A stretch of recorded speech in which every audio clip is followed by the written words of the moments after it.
আমি রিপোর্ট দিচ্ছি আমার সাহেব এই মতো আপনারা এখানে কমেন্টমেন্ট করছেন কি আপনারা কি কমেন্টমেন্ট করছেন যেখানে আর কোনো কাজ হবে না काम क्या कर रहे हैं এখন এগুলো করতেছেন কি জন্য এইগুলো কি জন্য করতেছেন সেটা বলেন আপনি আমি আপনাকে বলি কথাটা শুনেন तेरे को कोई शब्द नहीं तेरे को जो करना है कर लो जा হ্যাঁ जो करना है कर আপনি জোর করে করবেন হ্যাঁ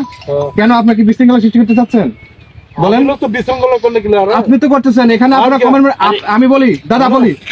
আপনাদের যে ঊর্ধ্বতন কর্তৃপক্ষ আছে না সে বলছে এখানে আর কোনো প্রকার কোনো কাজ হবে না আপনারা কমেন্টমেন্ট দিচ্ছেন আপনাদের অফিসার আপনাদের ডিআইজি লেভেলে এখন আপনারা কেন জোর করে দিচ্ছেন আবার বলছেন জোর করে দিবেন क्या हम लोग कर रहे हैं ना पब्लिक लग रहा है পাবলিক আপনাকে তো আপনি প্রোটেকশন দিয়ে করাচ্ছেন আর পাবলিক করাচ্ছেন নাকি আপনি প্রোটেকশন দিয়ে করাচ্ছেন এখানে আপনি এখানে প্রোটেকশন দিয়ে করাচ্ছেন পাবলিক করছে এগুলা পাবলিক কি করতেছেন এখানে পাবলিক দিলে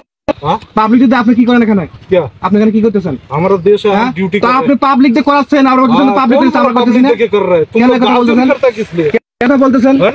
चल কেন এই কথা বলতেছেন হ্যাঁ বলতে পাবলিক দিছে আপনি প্রোটেকশন দিচ্ছেন আর বলতেছেন পাবলিক করতেছে हां तुम्हारा देश का पब्लिक को तुम আপনি প্রোটেকশন দিচ্ছেন না बोल कोई तार नहीं करा नहीं না আমি এখানে আপনারা কমেন্টমেন্ট করছেন যেখানে আর কোনো কাজ করবেন না তারপরে কেন আবার আসি এখানে এগুলো করতেছেন এগুলা না আপনি আমাদের কোম্পানির কোনের সাথে কথা বলেন আপনারা এগুলো করবেন আপনারা তো অনুমতি নেবেন না सुनो तुम्हें तो शुक्रगुजार होना चाहिए तुम सेफ हो দাদা আমি বলি আপনাকে আমি একটা কথা বলি बोलो এইখানে আপনারা কমেন্টমেন্ট করছেন আর কোনো কাজ করবেন না তা এখন আবার এগুলা করতেছেন কি জন্য किसान अपना सेफ्टी के না लिए काम कर रहा है আপনাদের তো এখানে কিছু করার কথা না যদি